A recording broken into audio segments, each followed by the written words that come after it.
Yum. Good morning and welcome to Ugly Jeeps. We've been kind of busy the last couple weeks with some different things, so we haven't been able to make a video. The 1946 CJ3A, we're waiting on parts still. I've got some of them, but they're not all here yet. And a couple weeks ago, fate delivered me some good luck for once, and I've decided to take a trip to Moab for Easter Jeep Safari. And to do that, I was going to drive there in the green Jeep, the M38. And then I thought, well, maybe I can buy my old blue Jeep back from my brother, my 53 CJ3A that we call Old Blue. And so I bought that back, and then I decided I was going to drive it. Well, Steve didn't like that idea at all. And so after about a week of me not giving in, he finally decided, well, he's going to buy a tow bar and we'll just tow it there. And I was like, well, okay, more time to spend hanging out there. So we are doing some stuff to get it ready for the flat tow, wheel bearings, seals, grease and everything. We decided that we'd go ahead and change the front leaf springs since we had them laying here, and do some other stuff. So first, I'll give you a little bit of walk around the thing and show you what's up with it. This is Old Blue, our 1953 CJ3A. We purchased it back in June of 2018. That's a complete basket case. And then in about a month and a half, me and Steve worked on it nonstop and got it going, and I drove it pretty much weekly for the next year and a half, and then I sold it to my brother because I had fallen on some hard times. But anyway, it's pretty much all original. This motor came out of another 3A the same year, and this engine had been sitting for 25 years when we got it. And the pistons were frozen, everything was frozen. We drove the pistons out of it, and I put rings and bearings in it just as a joke, like, haha, maybe this will work. And it's actually been one of the best motors we've ever had. We never took the crank out, we never changed the front main seal or rear main seal, never took off the timing cover. Fires up, runs, purrs like a kitten. So anyway, some of the other things that we did to it then, we put some crown release springs on it. We rebuilt the 9-inch brakes all around. I put turn signals and lights and everything on it. After the first couple months, the transmission was leaking really bad, and I had a T90C with a lower first gear, and we swapped that in there, rebuilt I think it was a Super 18 transfer case, had a really thick case on it.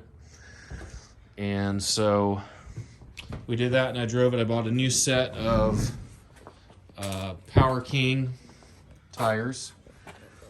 This one's got 2,600 miles on them, or 2,700 miles. And mounted them on the stock 3A wheels.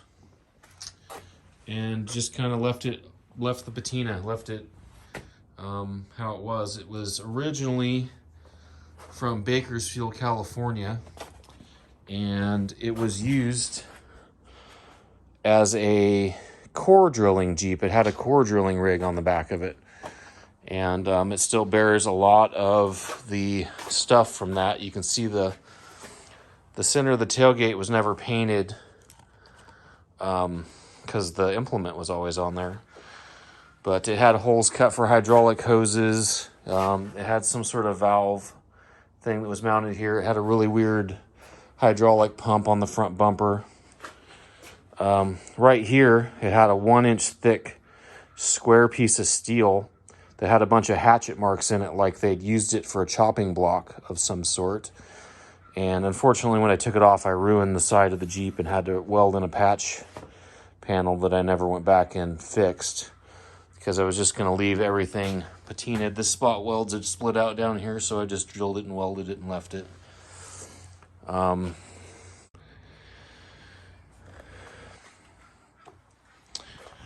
So today I don't have a lot of stuff that I can actually do. I've got wheel bearings and seals to do in the front end. I ordered some leaf spring bushings because I lost the first set I had last year. So I can't really put those on until I have those or find them. So I have to dig. I got new U-bolts. I got new pivot bolts. I got new C shackles. We got some new fan belts. Our old fan belt is, if you can see it, our old fan belt is loose.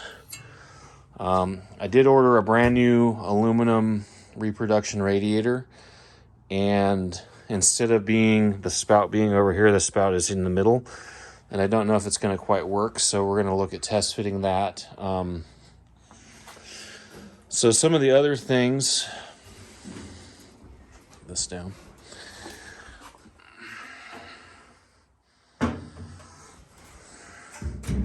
About this Jeep, it's got an MB hood, non-script. I'm thinking it had some sort of accident that smashed the hood and the cowl at some point in time. I don't know if this is the original windshield frame that was on it when it was new or not, but it is correct 3A vintage, and it came with it. Inside the luxurious interior, we've got some seat covers from bigwillies.com. Pretty awesome.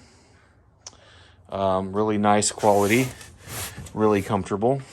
So I'm looking forward to spending some time on those. I've only put about 100 miles on it with these seats on it, and but I felt great the whole time. Got the Oli tap handle shifter. Got a bottle opener because, you know, most people who drive these things are lushes. Got an old period correct roll bar, as I call it, complete with patina. Got a Wrangler back seat that's probably going to leave before we go on the trip. Got some awesome Keep Oregon Green mud flaps from the Keep Oregon Green company, I guess you call them, keeporegongreen.com. So anyway, that's kind of the Jeep, you know. Everything on the dash, I just left it. It had dual line locks for the industrial stuff on it, which I took those off. It has this, I don't know if you can make that out, this weird ID tag. Says the tire size and the pressure, and I don't know if that's the tag for the drill unit that was on it. Unfortunately, the drill unit was long gone by the time we came into possession of the Jeep. It still had a PTO and a driveline out the back, which we removed. When it gets back from Moab, it is getting a different transfer case and a Husky overdrive. And then I plan on driving this thing daily throughout the summer, just to because I can. Nobody's gonna stop me. You can't make me stop. Anyway, so one of the first things that we're doing on the trip is I got some shocks from the local NAPA, and they were blue, so I painted them flat black, and just so they didn't stick out. It had a new Omex ADA exhaust system, which is now period correctly patinaed.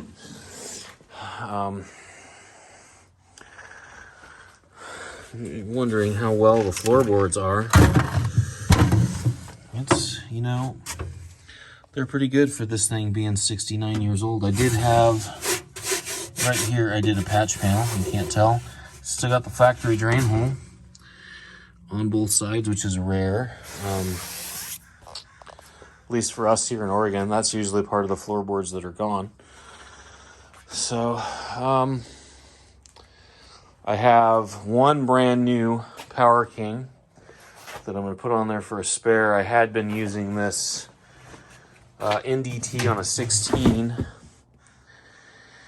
And it's just a little bit too tall, plus it's really, really old. So I kind of want a matching set of tires, so just to look good.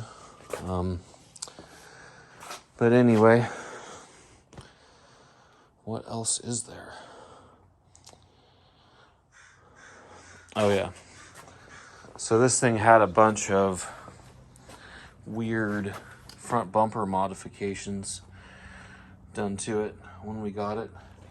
And it had it like an A-frame, not an A-frame, like a frame for a PTO or a crankshaft driven hydraulic pump, I guess, on it. But anyway, that's the tour of Old Blue, and we got to get to work now.